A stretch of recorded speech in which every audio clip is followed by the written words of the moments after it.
একজন doctor Morris Bucaille, উনি বড় একজন ডাক্তার। ফেরাউনের যেই দেহ আল্লাহ তাআলা হেফাজত করেছেন হাজার হাজার বছর, মিশরের জাতীয় জাদুঘরে আছে। ওই মিশরের জাতীয় জাদুঘরে ফেরাউনের মমি নিয়ে গবেষণা করা হবে। একদল গবেষক গেছে। ওই ব্যক্তি হলো জার্মানির এক বড় ডাক্তার, উনি গেছেন গবেষণা করার জন্য। একটা সময় ওনাকে মুসলমানেরা জানালো এই ফেরাউনের কথা কোরআনে আছে। উনি শিক্ষিত মানুষ, বিজ্ঞ মানুষ। ওনাকে বলার পরে উনি চিন্তা করলেন, আমাকে যদি ফেরাউনের সম্পর্কে বিস্তারিত জানতে হয় তাহলে কোরআন থেকে আমাকে তথ্য নেওয়া লাগবে। আবার দেখুন, একজন ব্যক্তি শুধুমাত্র কোরআনের অনুবাদ পড়লে কোরআনের গভীরতা উপলব্ধি সে করতে পারে না। কোরআন নাজিল হয়েছে আরবি ভাষায়।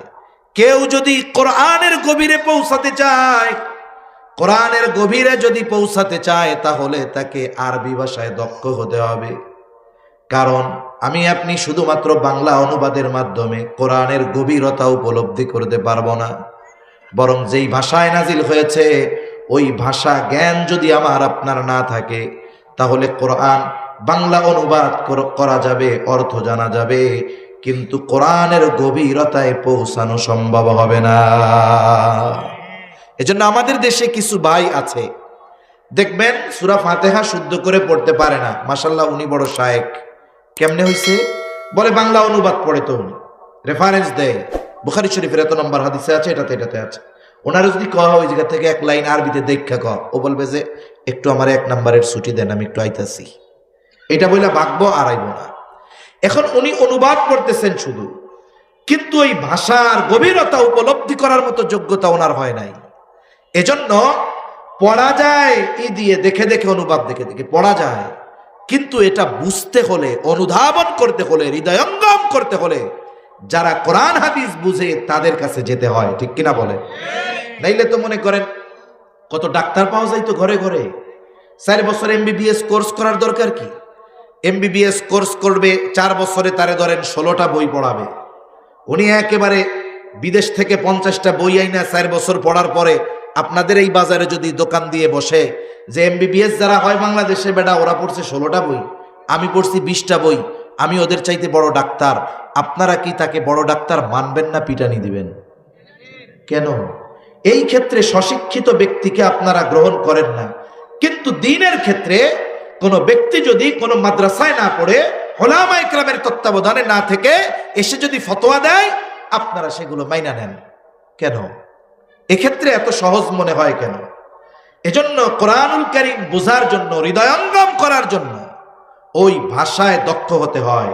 তা না হলে ডক্টর মরিস বুকাইলিও বলতো, ঠিক আছে আমারে একটা দা নোবেল কোরআন দাও, ইংলিশ ট্রান্সলেশন, ইংরেজি অনুবাদের, আমি ওইটা পড়ে পড়ে বুঝে নেই। উনি অতটুকু বিষয়ের গবেষণা করার জন্য আরবি ভাষা শিখতে চেয়েছেন। সৌদি আম্বাসিরে বলছেন যে আমাকে একজন বিজ্ঞ ব্যক্তি দেন, আমি যার থেকে ভাষাটা শিখতে চাই আগে। এরপরে উনি আরবি ভাষা শিখলেন, কোরআন গবেষণা শুরু করলেন। ওনার উদ্দেশ্য ছিল শুধুমাত্র ফেরাউনের এই বিষয়টা নিয়ে গবেষণা করবেন, কোরআনে কি কি তথ্য আছে। কিন্তু আল্লাহর বান্দা যখন কোরআন পড়া শুরু করেছে, অনুবাদ তো পড়ে না, বলে আরবি ভাষায় দক্ষ হয়েছে। এবার যখন কোরআন পড়ে আস্তে আস্তে তার হৃদয়ের মধ্যে পরিবর্তন আসতে থাকলো। ফেরাউন নিয়ে গবেষণা করতে গিয়ে কোরআন পড়ে আল্লাহর বান্দা ঈমানের মতো দৌলত লাভ করে গেল। কেন? এই কোরআন বুঝতে পেরেছে, পড়েছে, আর সত্য আর মিথ্যা তার কাছে সুস্পষ্ট দিবালোকের ন্যায় হয়ে গেছে। সুবহানাল্লাহ। এই 2-3 বছর আগে নেদারল্যান্ডের একজন পার্লামেন্ট মেম্বার, কট্টর ইসলাম বিদ্বেষী, আল্লাহর বান্দা মুসলমানদের নিয়ে, ইসলাম নিয়ে, হিজাব নিয়ে, আমাদের নবীকে নিয়ে কম উল্টাপাল্টা বলে নাই।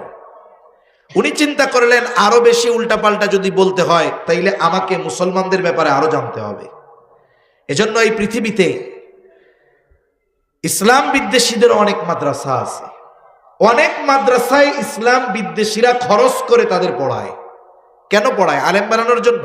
না না, ইসলামের গভীর জ্ঞানগুলো জেনে এগুলো মানুষের মধ্যে কেমনে সংশয় সৃষ্টি করা যায় কোন জায়গা মানুষের সামনে বললে মানুষ ধোকায় পড়ে যাবে, এই বিষয়গুলো। কিছু বিষয় আছে হৃদয়ঙ্গম করার ক্ষমতা মানুষের নাই। আমার আগে ভাই বলছে যে কিছু বিষয় আছে, ইসলাম, কোরআন, আল্লাহর সব বিধিনিষেধ যৌক্তিক, কিন্তু সব কিছু বোঝার যোগ্যতা তো আল্লাহ আমাদের দেয় নাই, ঠিক না? আমি বুঝি আর না বুঝি, আমি বুঝি না বিধায় ওটা যে অযৌক্তিক এটা কখনো হতে পারে না।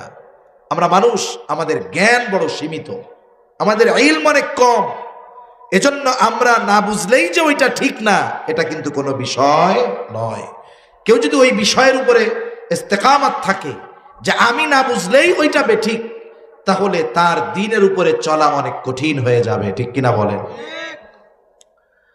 তা ওই ব্যক্তিও চিন্তা করলেন যে আমি কোরআন শিখতে হবে। উনিও আরবি ভাষা শিখছে, কোরআন নিয়ে গবেষণা করছে, ঈমান আনার জন্য না বিরোধিতা করার জন্য? একটা সময় উনি কোরআন পড়া শুরু করছে। সময়ের সাথে সাথে হৃদয়ের পরিবর্তন, সত্য আর মিথ্যা সামনে পার্থক্য হয়ে গেছে। বুদ্ধিমান মানুষ যে সত্য যখন সুস্পষ্ট দিবালোকের ন্যায় তার সামনে চলে আসে, আলোর দেখা যখন সে পেয়ে যায়, সে কখনো অন্ধকারে ফিরে যাবে না।